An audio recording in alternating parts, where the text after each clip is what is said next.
ফ্রিজে না রেখেও 10 থেকে 15 দিন সবজি ভালো রাখতে চান তাহলে শেষ পর্যন্ত দেখুন।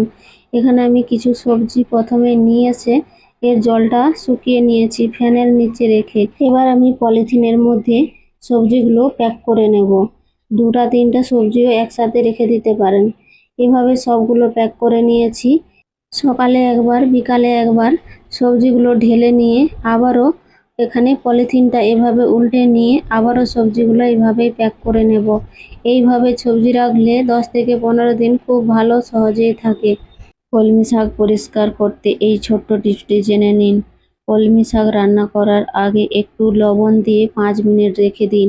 তারপর ভালো করে ধুয়ে পরিষ্কার করে নিন। এতে করে যত কাদামাটি ময়লা সহজেই বেরিয়ে আসবে। আপনি কি বেঁচে যাওয়া ভাত ফেলে দেন? তাহলে আজ থেকে আর ফেলে দেবেন না। মিক্সিতে পেস্ট করে নিন অল্প জল দিয়ে। তারপর লবণ দিয়ে, ময়দা দিয়ে কিংবা আটা দিয়ে যেকোনো দিয়ে মাখিয়ে নিন। তারপর রুটি, পরোটা, লুচি যেকোনো বানিয়ে খেতে পারেন। চিনিতে কি বারবার পিঁমড়ে ধরছে, চিনি দলা পাকিয়ে যাচ্ছে? তাহলে এই কাজটা করুন। প্রথমে ডিবার ভিতরে 3টে লং রেখে দিন। তারপর 1 টুকরো বিস্কুট দিয়ে চিনি ঢেলে রেখে দিন। এতে করে দীর্ঘদিন ভালো থাকবে চিনি, আর কোনো পিঁমড়ে লাগবে না। ভিডিওটি যদি ভালো লাগে একটা লাইক কমেন্ট করে দেবেন আর শেয়ার করে দেবেন।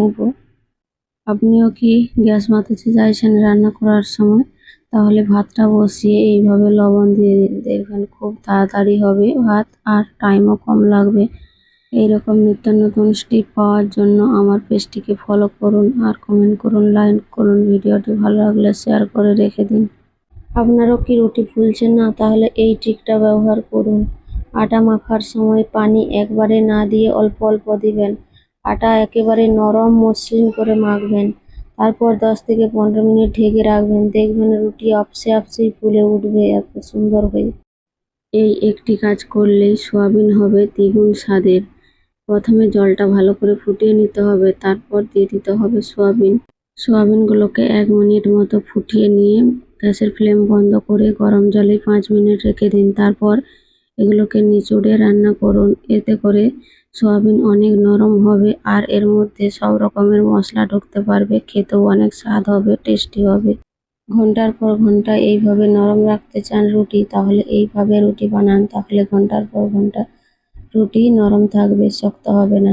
এখানে যতটা পরিমাণ আটা নেবেন ততটা পরিমাণ এখানে জল দিয়ে দিতে হবে। তারপর লবণ আর দিয়ে দিতে হবে 1 চামচ চিনি। তারপর জলটা ফুটে ওঠার অপেক্ষা করতে হবে। তারপর এখানে দিয়ে দিতে হবে ময়দা। ময়দা দিয়ে 5 মিনিট লো ফ্লেমে এইভাবে নাড়াচাড়া করে ঢাকা দিয়ে রেখে দিতে হবে। তারপর এটাকে নামিয়ে নিয়ে ঠান্ডা করে রুটি বানান। এভাবে রুটি বানালে 2 দিন পর্যন্ত রেখে দিলেও শক্ত হবে না, নরম তুলতুলে থাকবে আর ফুলবে লুচির মতো।